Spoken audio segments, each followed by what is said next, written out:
Welcome to the Careers at Council Local Legends Community Career Stories webinar series. My name's Kelly Wells, Senior Media Officer at Local Government New South Wales, and I'll be your host today. We're really excited that you're joining us today for what promises to be a very insightful and engaging session. Please note that we've got all the cameras and microphones switched off just to avoid any background noise or distractions. Before we begin the webinar, I want to acknowledge the Gadigal people of the Eora Nation and all the traditional custodians of the lands on which we meet today, and pay my respects to elders past, present and emerging. And I also extend a very warm welcome to any First Nations people who are joining us this afternoon.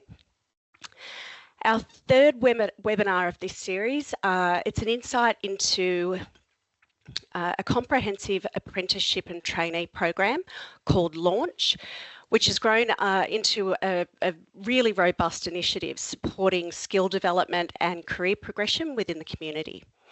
And to showcase the program, we're really pleased to welcome our guest speaker for today's session, Jessica Parker. Jessica is the Senior Organisational Development Advisor at Cessnock City Council. And you can see Jessica there on your screen. Her expertise and insights are going to be really valuable for everyone and provide us with a much deeper understanding of how a structured program offering training, development and hands-on experience across departments can help lead to a future-ready workforce that's aligned to council needs.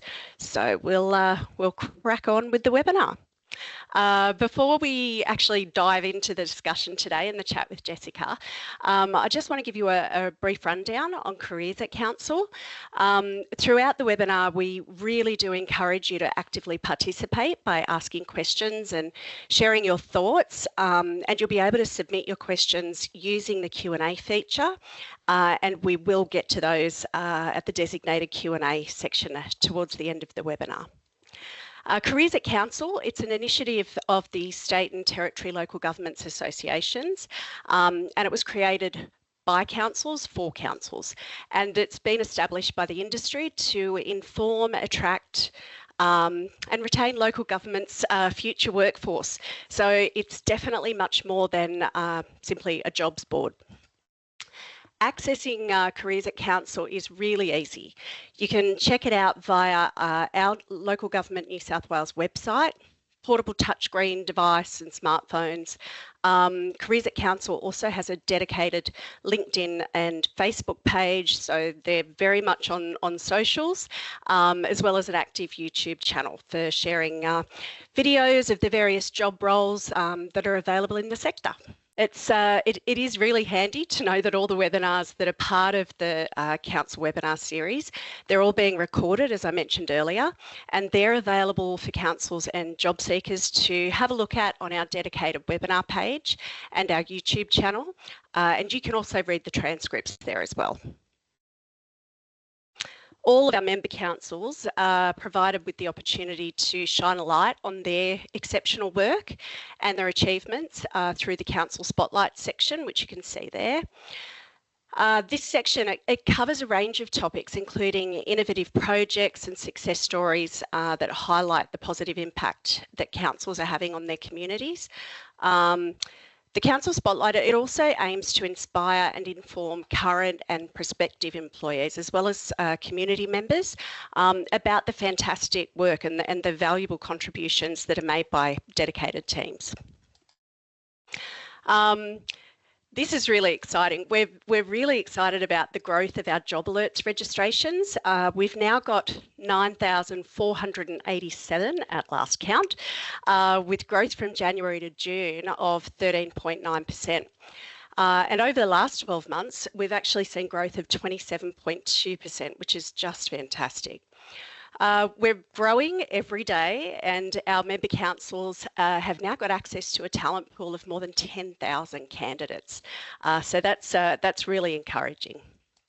We've also established a Careers at Council member network, and that's available to all employees of member councils who've subscribed to the Careers at Council platform.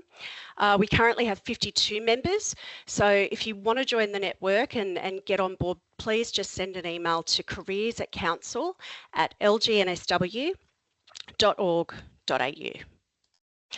And joining Careers at Council, joining that community is a really great way to explore job opportunities and connect with local government communities across Australia.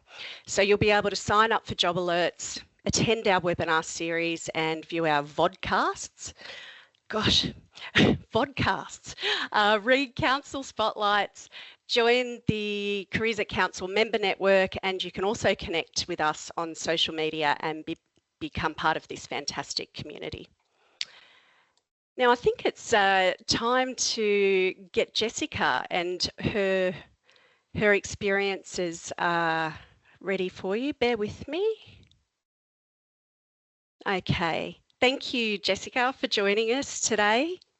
Thanks for having me. Appreciate that you're a very busy person, and it's wonderful to have you here.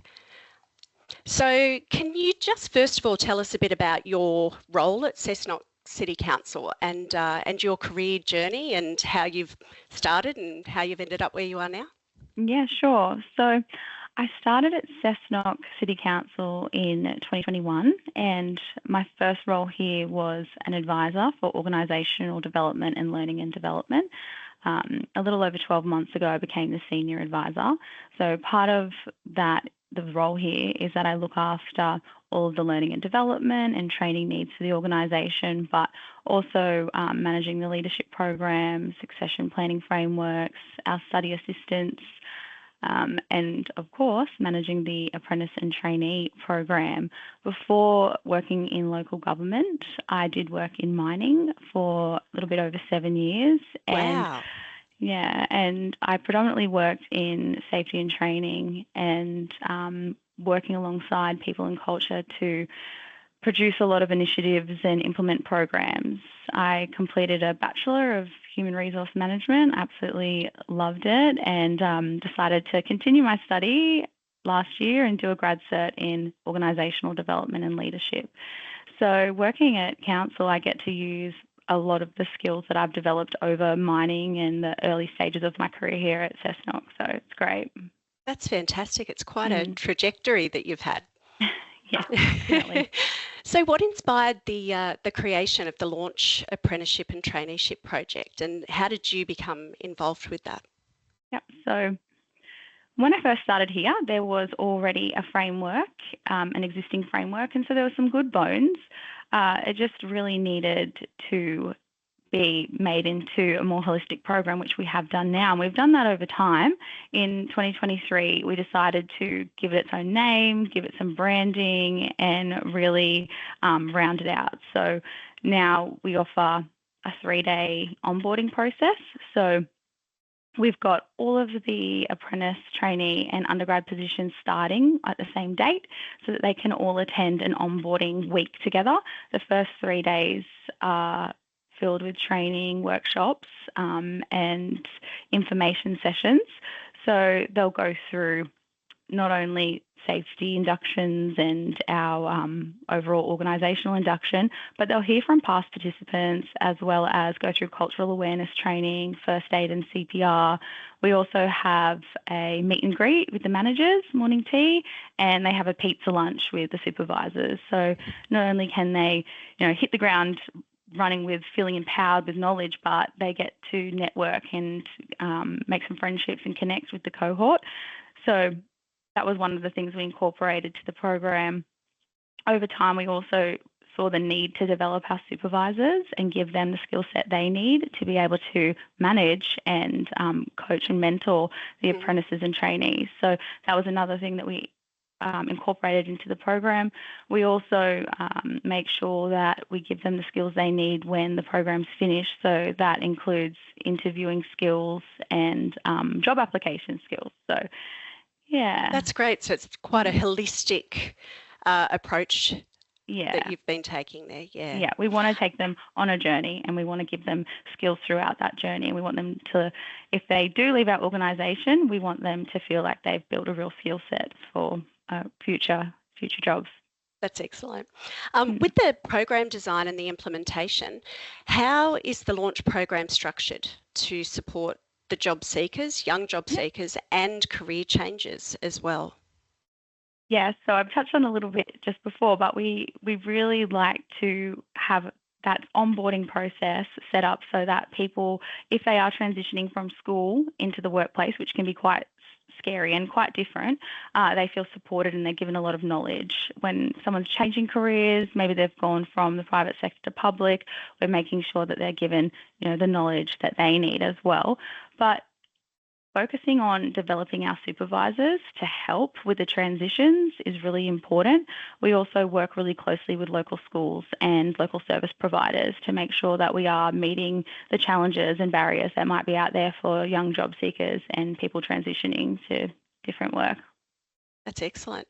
What departments or roles are typically involved in the program, and how do you ensure that there's a diverse range of opportunities? Yeah, so we are really intentional about offering a diverse range of opportunities. We predominantly have a lot of apprenticeships in our open space and community facilities business unit. They offer a range which includes painting apprenticeships, plumbing, carpentry, parks and gardens, landscape construction. So that's where our focus in a lot of the jobs has been, but we've been in lots of consultation with the organisation, and many different business units have jumped on board. And so we have a variety now, so environment and waste undergrads, people working in the people and culture team, IT undergrads, traineeships in business support and customer relations, traineeships at our Performing Arts Centre, traineeships at our Visitor Information Centre, just to name a few. So it's good as we've been building, I guess, the capabilities with our staff to manage apprentices and trainees. More business units have jumped on board and wanted to have that opportunity. That's fantastic. So it's basically so diverse, it pretty much goes over the entire organisation. Yeah, almost. Yep. Wow. And with that, how do you actually integrate the professional development with the hands-on experiences with the program? Yeah, so with the hands-on learning, we do have all of our positions, regardless if it's an apprenticeship, traineeship or cadetship, they will go through a rotation. So we believe that is the best way people can be exposed to majority or most of the tasks, processes and learnings that they should be. So for example, our civil construction apprentices, they will rotate between construction teams and maintenance teams, being exposed to all the different tasks and also being exposed to different people and building a different skill set outside of that. Our engineering undergrads, they'll rotate through the Works and Infrastructure Directorate and get to work with different teams. They'll look at what they're doing at uni and then align that to the team that they'll be working with. So they might work with the project management team, or they might work with the stormwater engineers the next rotation. We also, throughout the program, do a couple of professional development sessions. So we do that quarterly, and some of the topics that we have completed in the past are like being fit for work, well-being, study techniques, and setting people up for success with studies. So that's how we include professional development along with the hands-on learning. Oh, that's excellent. And what about the impact that it has and the outcomes? What are some of the indicators that you use to measure the success of the program? Yep. And can you share any of the key metrics, such as completion rates or employment outcomes, and possibly even department retention? Yeah. So we have some quantitative and qualitative metrics that we use. I'll start with the numbers. So we are really proud to have an 85% completion rate. So people from start to finish of their apprenticeship, traineeship or cadetship, which is awesome. And we also have, in the last financial year, had 10 of our launch participants go on to gain ongoing employment with us, and some of which have, in the previous financial years, have gone on to become supervisors and leaders in our organisation. So we feel like that's a really good indicator of the success. We also, with the qualitative indicators, we have regular check-ins with the apprentices and trainees just to make sure that things are going as they should, and they're giving us feedback. So we have that feedback loop. We also have really good discussions at the end of the program with those participants, because we want to know how it's been for them, what we can improve on, and you know, what their thoughts are around the program, and they can have some input as they're leaving. So yeah. That's fantastic, and it's very encouraging to hear about the staff retention rate. We know that can be a challenge, particularly in some key areas in councils. Can you share a particular success story? I know that you've just mentioned quite a few of the 10 of them had gone on to become supervisors and leaders. Can you tell us possibly about one of those? Sure. So a couple do come to mind, and there's one in my team that I think the story is really great and I'd like to share. So our undergrad, she started with us as a safety and risk and people and culture undergrad.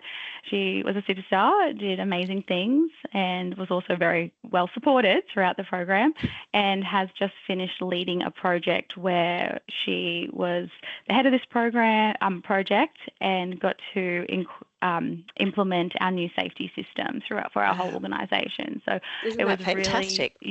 It was really great to see. She did an amazing job. We're very proud. And now that project has finished, she's working as our people and culture officer, so supporting the whole people and culture business unit. It's great. Yeah. That's excellent. And what about the program and its contribution to local economic stability, workforce development, because it would, I'm imagining, have a significant impact at that level as well? Yeah. So we like to create local jobs for local people. We do have, I would say 90% of our launch participants are locals or have, grown up here or gone to school here, which is really great. We also try to use a lot of local training providers so that we are keeping things in our local community. And it's excellent. The fact that doing it with providing those opportunities for local people, you don't end up with you can help stem that brain drain going from your town, and young people can stay and create a life for themselves there. And speaking of that, community involvement, how does the program help foster a sense of community and belonging among the participants? And I'm guessing because a lot of them are local, you would see that impact. Yes. So we work closely with the local schools. For the last few years, have attended the schools before we advertise, and I speak with the students and I give them an opportunity to ask questions about what it's like to work at council. We really want to encourage young people to look at local government and our council as a great learning opportunity and career journey for them. So we've put together books on some of the different directorates as well as careers that you can have in local government, what the pathways are. So I think working with the schools and actually getting there face-to-face and answering questions and talking to them and explaining what the opportunities out there are has really given us a great relationship with the community and being able to develop positions based off some of those interactions as well. Oh, that's fantastic. And you were mentioning before that you've got that feedback loop with the participants. What sort of feedback have you received from the apprentices and the trainees and the staff about its impact? We get a lot of feedback from the teams saying that they really enjoy having apprentices and trainees as part of the team because of the dynamics. And I've had a couple of people reach out saying that they've really enjoyed the learning they've got out of supervising an apprentice or trainee and the personal development that they've had. My most recent bit of feedback I had from a trainee was one of our trainees who's just completed their traineeship, and they reached out to say how supported they felt throughout the journey. They had a few challenges, and there was some challenges around study and being able to complete study, and they felt that we made really good adjustments and helped to support them and help to develop them in the space of being able to study and manage their time and take on that personal and work balance. So it was a really, really good bit of feedback to hear. Makes it all worth it. It does, doesn't it? And speaking of challenges, you never grow in a situation when things are comfortable. The challenges help us grow. What challenges did you come across when it came to launching the program, scaling the program, and how did you actually deal with those? I think one of the biggest problems with having a program for apprentices and trainees is the resources behind it. So up until about 18 months ago, or nearly 2 years ago actually, it was a one-woman show. And I found that because of a lot of the admin, a lot of the stakeholder relationships, and was all centralised, it was really hard to increase the number of participants. The workload was quite a lot. So that was a huge challenge. And one of the things that I think has really helped to be able to facilitate a program of this size is the development that we've given our supervisors and the ownership we've given them. So our supervisors will be there at sign up. They'll be there with the apprentice network provider during sign up, so they understand the process right from the beginning. They also sign off the training plans. They have regular check-ins. So without them, the program, we wouldn't be able to do what we do, and especially wouldn't be able to have 25 apprentices and trainees and undergrads at the moment. So. Oh, that's fantastic. How do you address skill shortages and generational engagement through this initiative? It's always a bit tricky. Yes, definitely. So with launch, we wanted it to have a branding that was quite youthful, but could also speak to the different generations. So we feel that our branding reaches a lot of people, but we have a bit of a media campaign that we do leading up to the advertising and while we're advertising. So we have videos that were produced, they're on the ads. We have social media posts that will go out that you'll see soon, because we are advertising as of today. Very good plug. But also, as I mentioned before, building the capabilities of our supervisors to be able to communicate with the different generations, as well as going to the schools and engaging with students face-to-face as well. We do attend a lot of careers expos, a lot of job fairs. We will go and speak wherever you want us, so that we can engage with as many generations as we can. That's wonderful. And future plans for the launch? So I'd love to see it keep increasing and providing more of a variety. I'd really like to see some trainees at our waste management centre. That would be great. I think some more focus around supporting students with ADHD and things like that. That's really, we feel like we maybe don't have the right resources there yet. So building upon that, further developing our supervisors and teams to manage the different launch participants, and I think building a bit of a resource hub as well that our supervisors and apprentices and trainees can access at any time and do a little bit of that self-paced learning or development. Oh, that's fantastic. What advice would you give to other councils that might be looking at implementing something similar? My advice is consultation with the teams that may be wanting to have these apprentices or trainees, or if there's not teams wanting it, consulting with them and finding out what the fears are, what the barriers may be that they can foresee, because without them and without their help, you won't be able to have a program that succeeds. So you really need to get consultation from them, find out everything you need to, as well as work with your local schools, work with your local providers, network. Training Services New South Wales has been a really amazing contact for me. They really do help with anything that we need. So yeah, building those relationships and that's what I would fantastic. say. Thank you very much. We could probably take some questions now. If anybody has any questions, feel free to put them into the chat.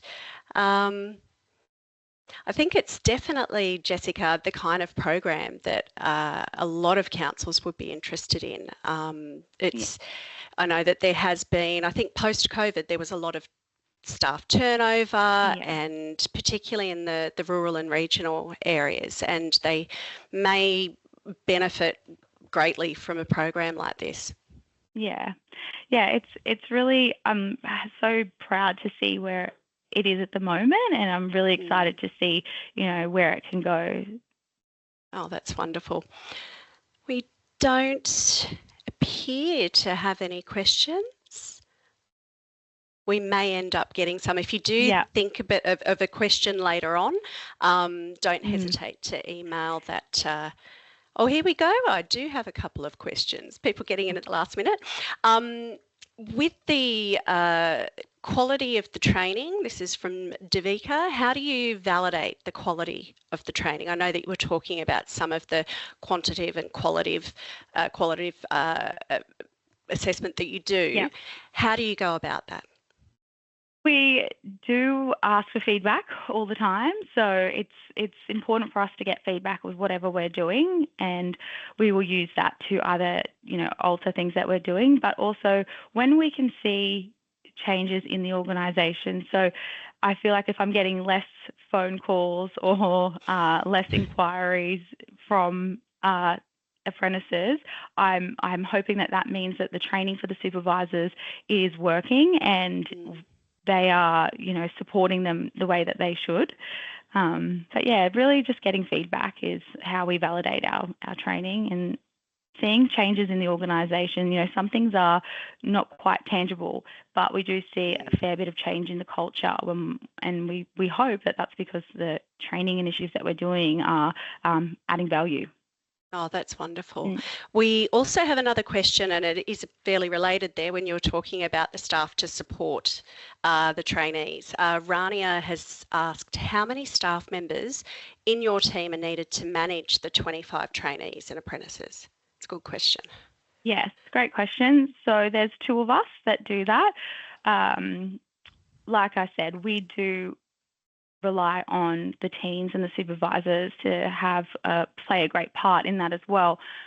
Besides myself and the learning and development advisor, we have people and culture business partners who are always there to help support, and if we need a hand, they're there to support us through that as well. Oh, that's excellent. And another question here, how do you ensure RTOs are delivering the appropriate units, and do you participate in designing the actual training plan? Yeah, that's a really good question. So we always look over the units that have been put forward for training plans. We'll meet, we get our coordinators and supervisors to have a look at what the units are to make sure we can facilitate them and that they make sense for us. So that's really important. It's a really important part right in the beginning to get that right. And I imagine, it's quite a bespoke process of targeting exactly what it is that you need. Sometimes it can be, definitely. But you'll find that with some trades, there are things that you may not be able to facilitate internally in your organisation. So you may need to look at that, and you may need to work with another council that might be able to help facilitate that and maybe share some of that learning.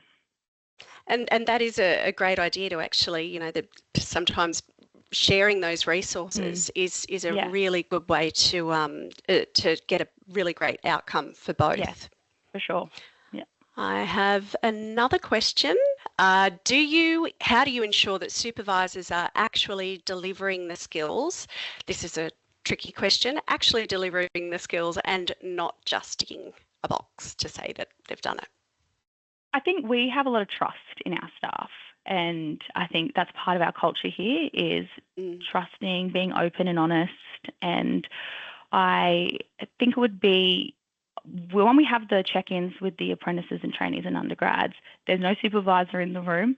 I'm asking them pretty much flat out, how are you being supported? Are you learning what you need to, and things like that? So I would really hope that because of the culture we have here that we're trying to build, that people would feel safe enough to tell us if they weren't being shown the right things or they felt like they weren't getting the right amount of training.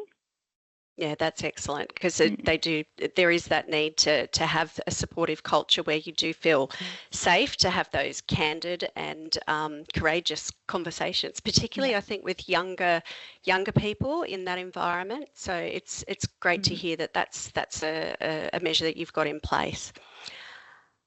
Now, I don't seem to have any. Oh, sorry. I think I just saw one pop up. That's a good question. How are you confident that your learners are job ready after they graduate? Yes, I can honestly say that. I think that we've got great people here supervising and mentoring those trainees, apprentices, and undergrads. And I think the structure behind the program sets people up really well. And we do like to focus on giving them those skills for after. So like interviewing, being able to apply for jobs. Yeah, I can honestly say in the last couple of intakes, there's no one that I wouldn't be, really quite sure they would do well in the next part of their journey. Yeah. Oh, that's fantastic. I did just notice something else come in here. Bear with me. So this is from Lily McKim. They ask, do you offer units of training or skills that are not nationally recognised, such as use of systems in your training plans under the launch program? Yeah. So we will follow a training plan, and most of that is what is nationally recognised. But within our own internal programs and training that we have, we do focus on some like professional development type training. Yeah. Oh, that's excellent. Yeah. And Kajal has asked, I have studied urban planning from India and I've moved here in Sydney. Open to relocate. I'm looking for work experience in development and planning field, mainly in development assessment team. How can this program be helpful, or any suggestions in and around this topic? Yeah, sure. So we do offer undergrad positions. So I'm not sure if you said you were still studying or you finished studying. But if you were studying and you're in your second or last year, then we look out for undergrad positions. If you're wanting work experience, then you can definitely contact us and we can see what we can do.